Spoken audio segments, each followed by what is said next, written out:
Perek Aleph Mishna Zayin. Now, how did the Jews encamp in the Midbar after they left Egypt? What did the campsite look like? So you had, right smack in the middle of the camp, you had the Mishkan with the Ol Moed. That was called the Machane Shechina. That's called the Machane Shechina. And who lived around the Machane Shechina? The Leviim. Levi had 3 sons, Gershon, Kahos, and Merari.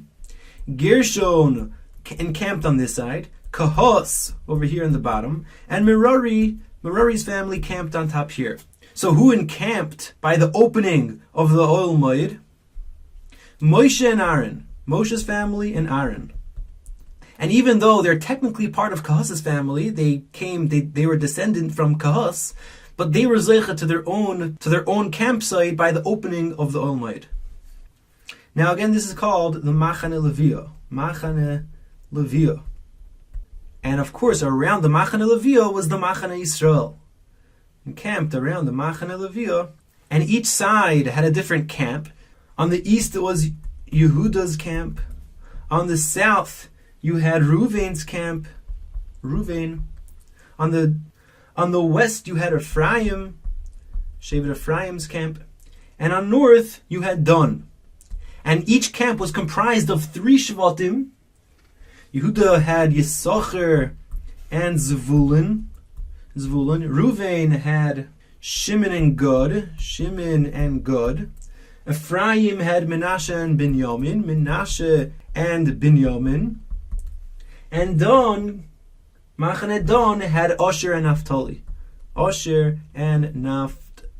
Naphtali. So these were the 4 camps: Dan, Yehuda, Reuven, and Ephraim. And of course, each Shevet had their own flag, and each camp had their own banner with all 3 flags of the Shvatim on that side. And this outer camp was called Machane Yisrael. Machane Yisrael. And this is how they encamped in the Midbar.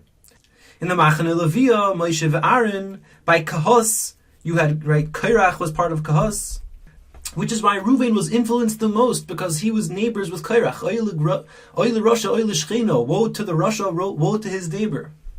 And by Moshe and Aaron, Moshe actually brought in a Yisrael with him to live in the Machane Leviah. So this could be a good trivia question. Who did Moshe bring in to live with him in the Machane Leviah? And the answer is the Atzmas Yosef. The Atzmas Yosef, the bones of Yosef at Tzaddik.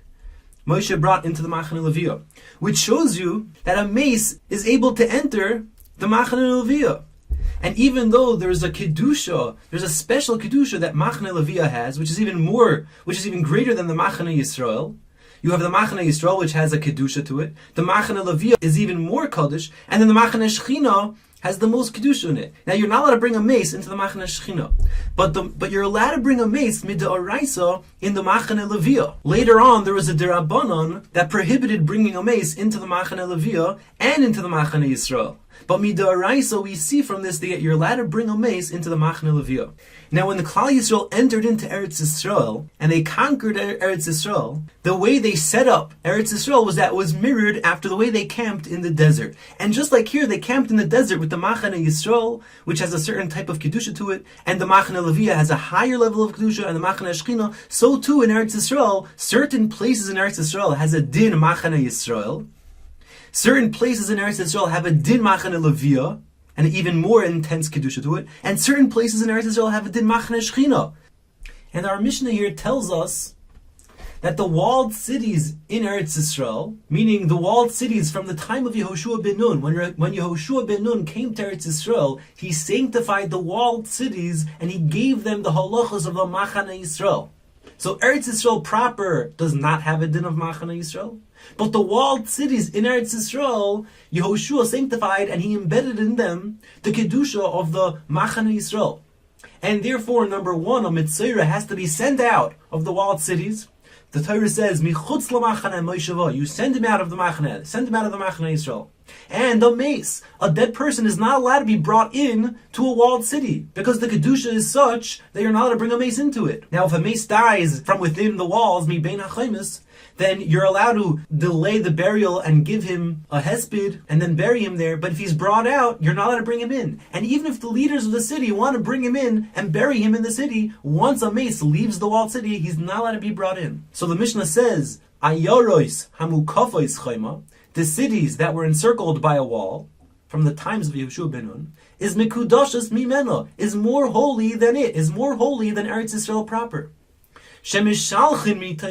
Because we send out from within it es hamitzayroim, people with tzaras, umisabevin l'toichon, and we can encircle from within the city a mace to delay the burial and give him a proper hesped ad sheyirtzu, until you want to bury him. But yotza, if the mace leaves the city, ein machzirin oiso, you're not allowed to bring him back in.